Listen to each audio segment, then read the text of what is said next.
Mama Kwaban from like Black Media. Speaker of Parliament, Alban Bagbin, Ababonting, reply, my penny dada, Koffour Simbia, Wakaye, Nina, and say, my penny dada Koffour, and wa grantee interview, and interview no grantee, Omubusan say, near Air Koso, or Meshibi Jeffino, why MP da, and was Ababe president. Na ne penso si na netiana and am so my penny dada Koffour ka say, well, who be that?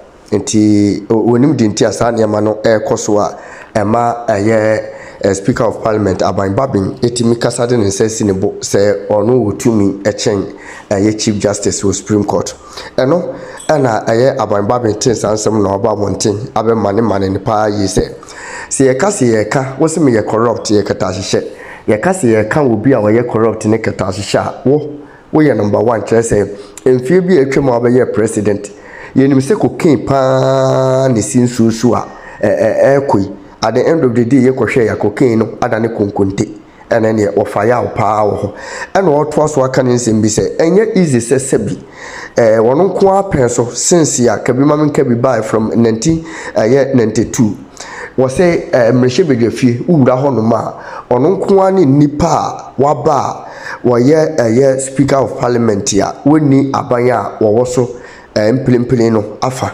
eti enye easy say ubetimi atrase ya for 8 consecutive years na woni obi a woni ni party ebe ye adwuma enti wabɔ ne homode pa but baby anokore da no ene wo hwɛ so ade no kore ebe to wonom enye se wo ye proye ene wakasa pa yi beso ka me ho ye kwadi nkyiremu no besisiye. The current brouhaha may be likened to a power play between the arms of government, and has the potential to undermine our democracy and the authority of Parliament.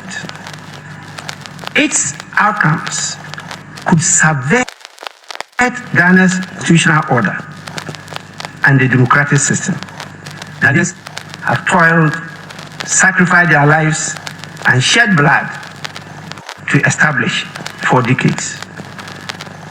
Ladies and gentlemen, recent acts of the judiciary and executive, and I see them as interference in the workings of Parliament, pose a direct challenge to the essence, jurisdiction, authority, powers, and functioning of the esteemed institution of Parliament, which is the repository of the sovereign will of the people of Ghana. It is increasingly becoming clear the judiciary and the executive are seemingly colluding to weaken Parliament. The decision of the Ghanaian voters in the 2020 presidential and parliamentary elections is clear and loud to all discerning people. The decision is obviously a preference for a consensual and collaborative governance to a winner-take-all government. The majoritarian system of Parliament, where the minority have a say, but the majority have its way, was rejected by the voters. They rather opted for inclusivity, collaboration, consensus building, leaving nobody behind. The equal representation of the two major parties in Ghana, resulting in the composition of a hung parliament, to the voters is the better way forward for our dear nation. The expectation of the voters is this will lead to the constitution of a parliament where the national interests will prevail as against partisan or parochial interests. This is the context and the peculiar situation I have to preside over as a speaker. I'm the first speaker in the Fourth Republic, in fact, in the history of Ghana, to work with a president who belongs to a different party to work without a majority party in parliament, but with an evenly divided parliament, 137, 137 apiece. That is a hung parliament. Decision making has therefore not been smooth sailing. As the Speaker of Parliament, I hold the balance in favor of the national interest, but sometimes bend backwards to accede to government requests because government has been given the mandate to govern. It is with this understanding I led the board of the Parliamentary Service and members of Parliament to provide procedural rules of engagement to actualize this goal and to provide for the possible types of government as envisaged in the Constitution. These possibilities include an election of an independent president to form a government,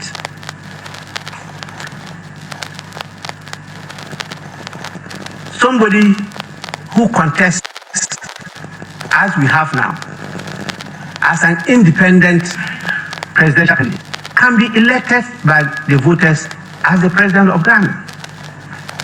How is he going to work with Parliament to get his or her business, that is government business, approved by Parliament?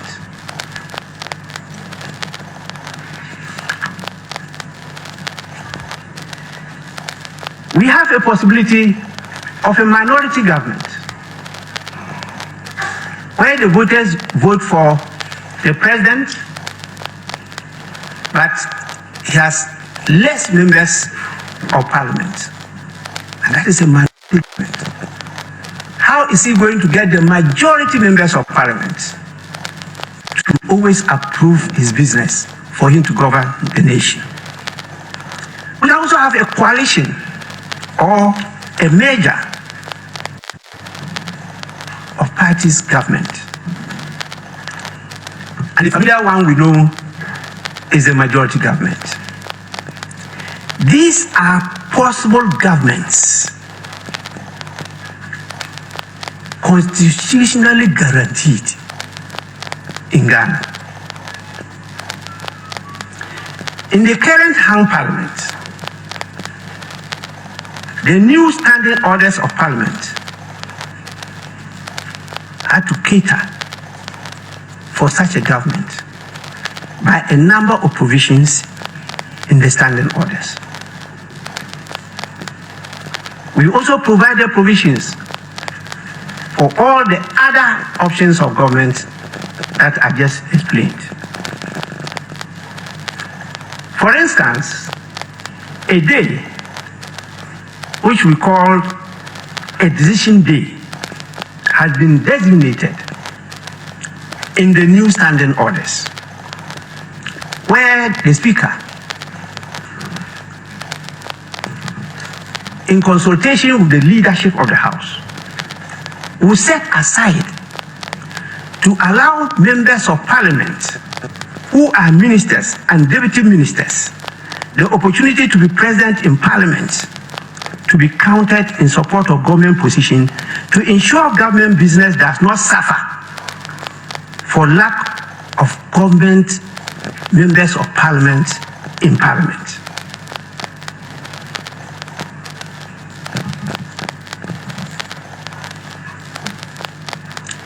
Despite the above, often the number of government members present still don't add up due to the nature of the duties and responsibilities of ministers and deputy ministers.